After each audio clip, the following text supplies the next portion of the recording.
So essentially, just in a nutshell, where we are with Forward is, if you think of Forward as like the WordPress for Web3, if you wanted to, download and start a website, you don't go and recode the whole thing yourself unless you're super technical. You just go to WordPress, you download an application, you go to the widget library, you customize it fully, and within half an hour, you've got a beautiful website up and running. And that's exactly the idea behind Forward. We understand that inside the space, all of us have got an inherent knowledge about what happens, but outside, the majority of the world just have got absolutely no clue. It's confusing, it's hard for them to understand. And what we're doing with Forward is we're giving them a templatized model that works in a no-code environment, so they can literally drag and drop, create their own smart contracts, and then just deploy it to a blockchain of their choice. And what we're doing is we've literally got partners, got about 150 partners now right across the space, from GameFi, DeFi, media guys, infrastructure people, because we want to create an open ecosystem that allows everybody to come in and participate and utilize the backbone, the infrastructure that we're building to take it forward.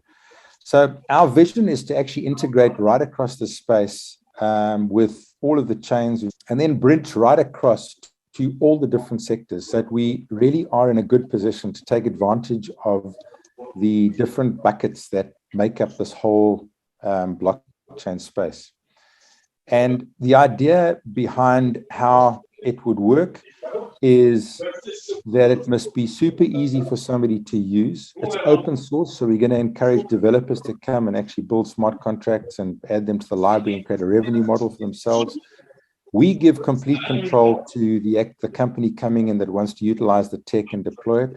We don't set any parameters for them. They set their own fees, and they can customize it exactly as you would download and customize a form template and then upload it and stick it on your website. Exactly the same sort of process behind it. But Key will run through that with you. So what I'm going to do is I'm going to hand over to Key and allow him just to introduce himself, give you the background so you know where he comes from. And he'll run through the basic tech side just to give you guys an understanding of that. Yes. So right now, when we look at the whole blockchain infrastructure, there are two major core areas. One is the blockchain itself, and the second is the applications on top. And in the recent period, you could see so many startups that's coming in. They're just starting to, they might be in the sports sector, but then they don't just end up creating the sports app, but then they restart creating a whole new blockchain on their own, and that they spend hundreds and thousands of dollars, months, or maybe a year in creating it. And that's a lot of lost money in recreating something that already exists. It's like in a traditional world, if you're creating a new application, you wouldn't go and recreate a new MySQL database or a new format of that, which is better than MySQL and whatnot. You would just use what is there. And when it comes to blockchain, it should be no different. So we are using the Cosmos as a foundation, and we are extending the layer zero Cosmos. So that's why we call ourselves as a layer zero extension, where we go ahead and let people deploy various flavors of blockchain. So I call them flavors because certain, let's say an application running need not just run on one particular blockchain. So basically, they don't have to run on one particular blockchain. What if they have absolute not so sensitive data? A lot of them, they don't need to use Ethereum or something like that. They could use something which is high speed, less decentralized. And if they do want to have financial transactions, they might need something which is lower in speed, which is highly decentralized and whatnot. And there are many other utilitarian purposes. Like, for example, we have Hook Chain, which is for on-chain cron jobs, and Value Ledger, which is only storing the value information one-sided for people to pull and refer. It's like a read-only database. So we have these multiple flavors or the styles or properties of blockchains that someone can, one click deploy to their own private subnets. And that is our layer zero part. And when we talk about subnets, one of the challenging assumptions in the space, like Avalanche subnet, is that it costs $100,000 to run a node, and then you'll have to deploy a subnet from there. We are bringing that cost to something as insignificant as $200. If someone just burns $200 of forward token, they can create their own subnet.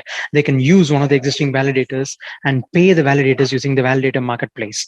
They can choose multiple validators to validate. It all depends on what they want to do, what their model is, or if they just want to do their private validator, they can do that as well. But if they do private validators, then obviously they're paying the amount of stake tokens to become a node validator, which is useful for government entities and enterprises and whatnot. So this deployment of the blockchain with their required configuration, if they want to have zero fees, or if they want to have a fixed fees like Hedera, if they want to have a particular type of settlement, they can customize all this on a no code model and put it out. And this just kind of moves the edge on the blockchain enterprise side, as well as the individual entities where they have private data and whatnot, in how they are able to function. So beyond this, this is for people who wants the most customized layer. But if someone is happy to use a public version of the same property chains, we do have our layer one, where we put up one public copy of each of those chains which will be functioning. So they can just use those and share those same resources, as long as they don't want to do something customized on their own using our factory. So on top of this is the final layer of the forward protocol itself, which is cross-chain. So as you can see here, even they have three choices: deploy a blockchain or a subnet or an application. If they choose application as an option, you look at the various templates that the developers contribute. It's an open ecosystem where developers can continue adding and newer templates of their preferences, and they can charge their transactional revenue from it. It's similar to the WordPress plugin directory. You just go and put up your own plugins there. Someone uses it, they pay whatever you set as your fees, whether it's a transactional, monthly subscription, one-time fee, or whatever the term might be, or if it's completely free for people to use. So the developers contribute. We don't want to be the only ones doing it. We want to make it as an ecosystem that everyone collaborates and they work with. And from those templates, they choose the front end that they like, the back end that they like, and they choose the chain that they want to deploy in. We have partnerships with over 30 chains, because EVM is scalable. I mean, any platform working with EVM, we can deploy our factory contracts there. And the same goes with the Rust. And we are expanding to any other, all the potential chains that's available out there. And they choose it and they go ahead, deploy. It's a matter of few clicks. And we will also show you a demo shortly on one of those aspects. But yeah, I mean, this solves what you've done is, over the period, we have been analyzing the various challenges in the space, and we wanted to make sure that this solves them explicitly.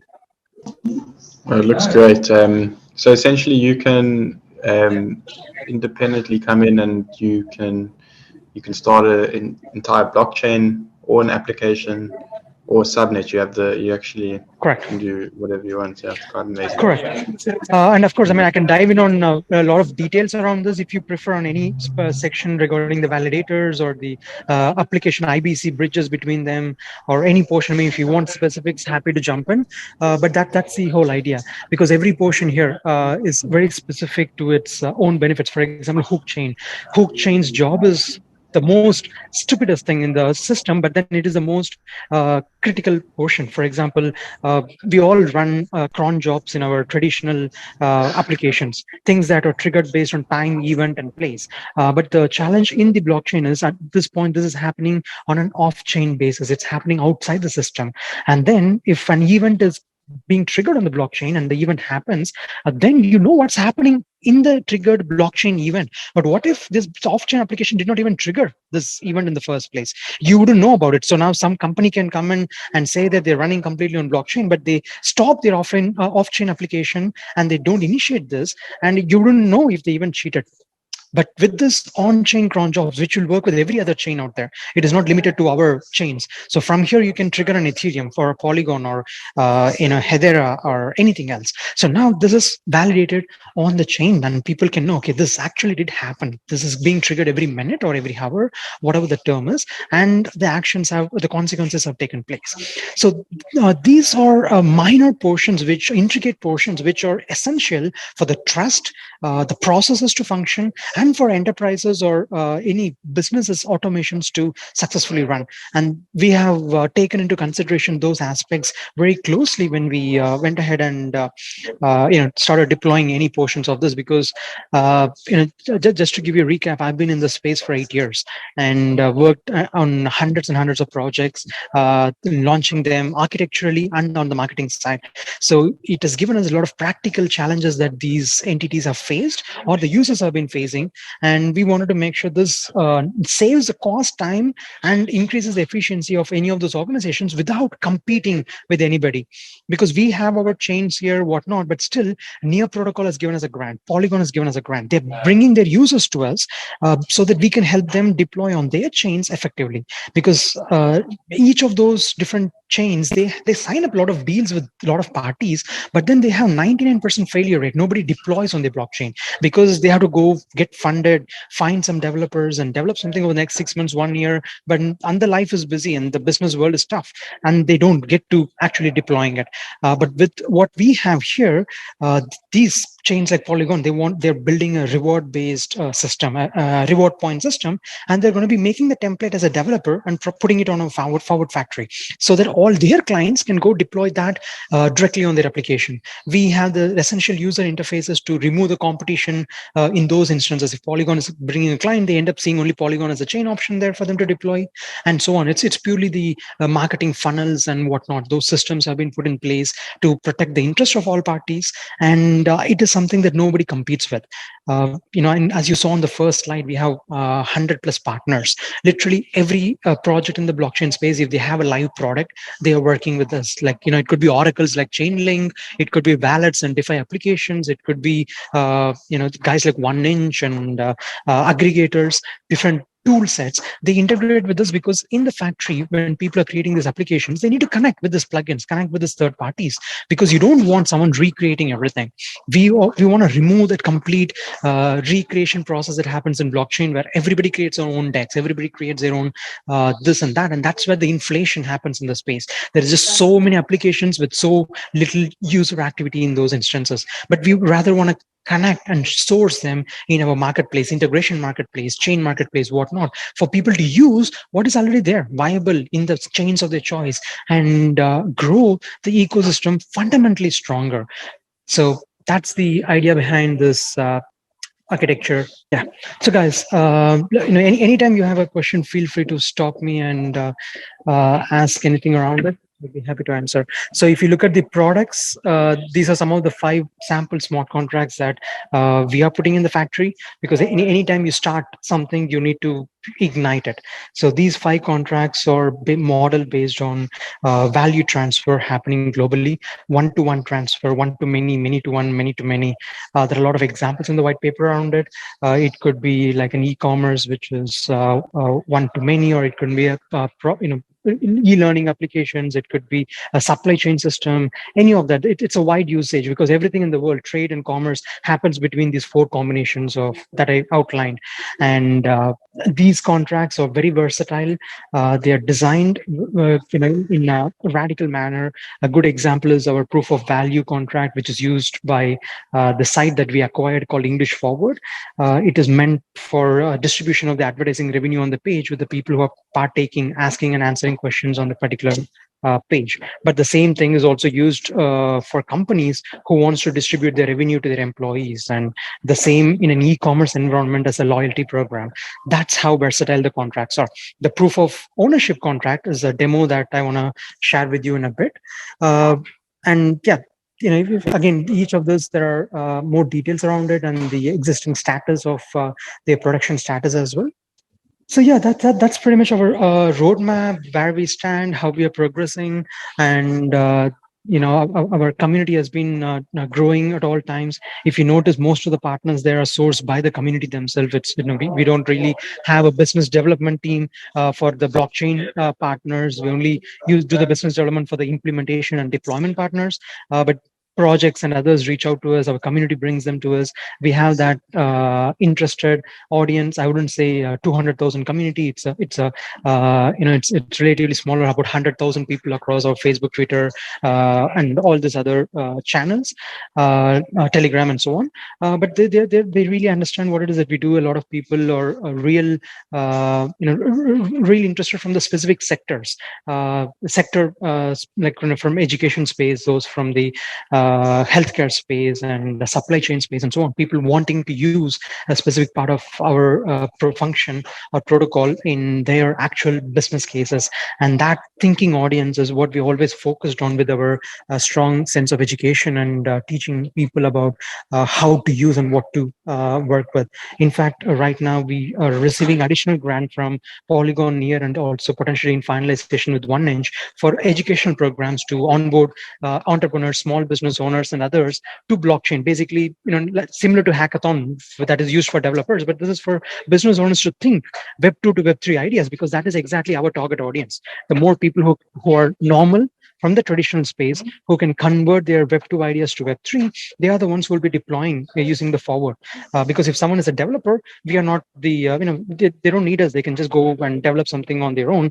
But this is for the creator space, similar to the Wix, WordPress, Canva, and that kind of an audience, which was the biggest boom in the in the Web 2 space when they started out.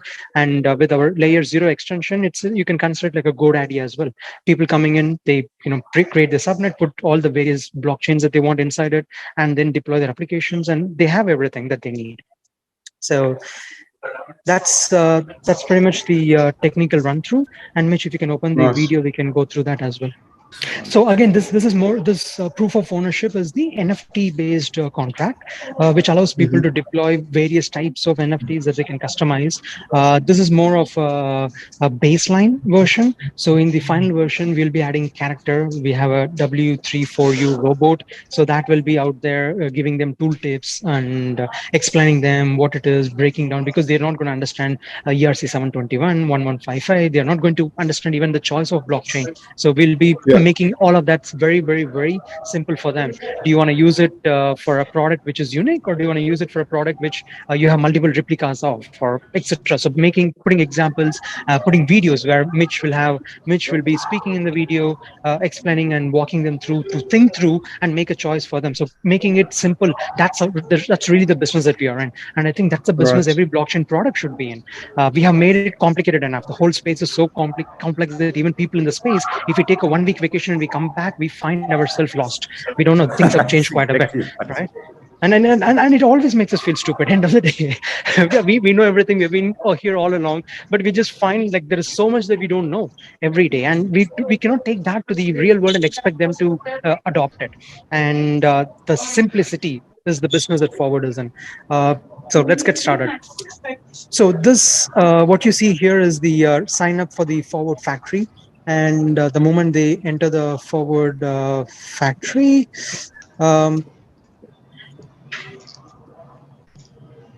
they will have an option in the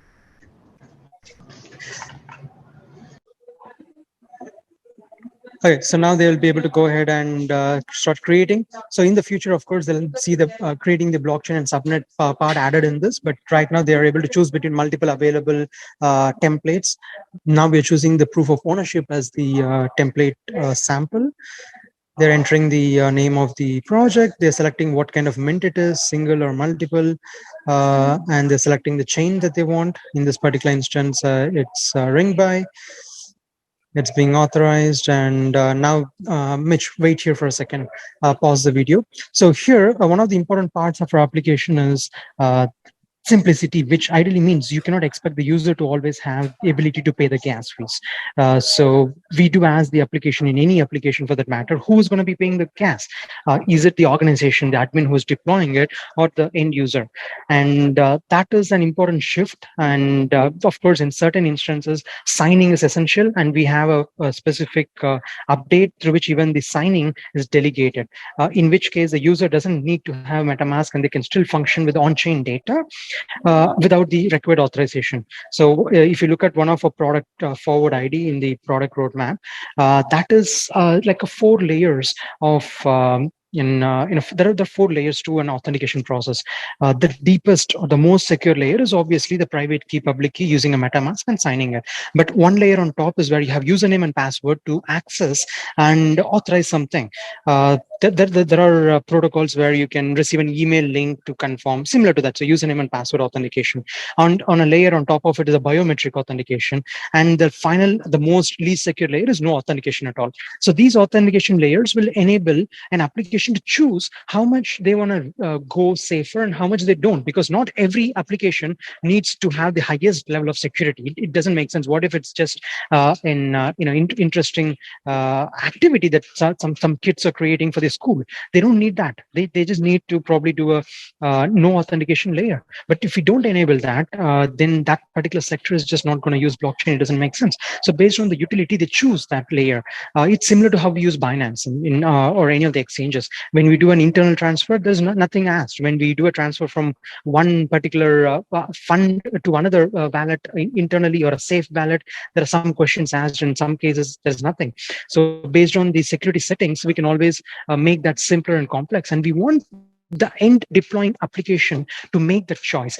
We all believe in decentralization. This is what the philosophy that we like, but we cannot force it on rest of the application owners, which is making them hesitant to adopt blockchain. We want them to decide if they want to semi-decentralize or centralize the application, or completely decentralized, by giving them these options. And Forward, from the start till the end, believes in that human free will, giving people the choice to make and the education to make the appropriate choice. So here they're filling up the name of the contract, and they're selecting who the minter is. In many instances, the administrator might just be a technical guy, but in a case like certifications, there might be an actual member in the team who will be processing those minting of certifications and whatnot, or in a supply chain cases. So they can just modify, add additional operators and so on. So now they're just deploying the child contract. And all these contracts, etc., are super optimized. It only has sufficient additional code as required, and as much as possible, it uses the reusing thing. We are not in the business of recreating what already exists. We use the maximum that is already well tested, well secured, like Open Zeppelin libraries and whatnot, and we only add where it is actually required, following all the highest levels of safety standards out there. And now they can create the custom form, what they want for their NFTs. So these are the instances where let's assume that you create a form, you provide it to your team. Every time they fill the form, there is an NFT minted. Or they want to bulk upload something like thousands of records, you can provision that. If it is a website that wants to integrate this through API, they can do that. Like, for example, there is a top 10 crypto media who is finalizing their API integration with us. And every time they publish a news post, their NFT gets minted through the system. And there's an e-commerce website where the products that they upload in the WooCommerce, which is a WordPress plugin, they will be connecting here, and they'll be able to mint products and receive the NFT URL in their custom fields. So this is an NFT attribution section where it is mapping the data to the OpenSea, basically. And then they have this multiple options of exporting as a bundle. If they want to upload in their own interface, if they want to use a Docker kind of a setup to just go live, they can also do that. We are having the whole infrastructure to move something to our self-managed host of Amazon, DigitalOcean, Google Cloud. In the decentralized world, we have Argo, Golem, etc. Although Golem is not ready for integration from their side, we have these integrations set, and they can just use a one-click Docker upload, or just download and use, or embed and use, and all the functions which are depending on a particular instance of an application and what is needed there. So in the future, we continue to improvise our developer central, where other developers can add more to this. It's as simple as the one of the upcoming developer central upgrade will enable someone to just upload an existing contract link. So you basically put an ARB of an existing contract, and then it pulls all the details and etc. that users could fill, modify, and you just need to customize what fields they're going to fill, and then the entire front and back end mapping is automatically processed there for the application. So this just increases the developer's earning potential. Now every developer who has done some product will start putting it here, and he'll start making money from other users consistently using it. So you can see how this application downloaded page up looks like in terms of the proof of ownership MVP. They have the single mint, multi-mint options and whatnot, and they can upload and get something minted right away. We'll also get this video to you in case you want to dive deep on this and go through, or if you actually want to access and play with it, that is also organizable. You'll receive that. But yeah.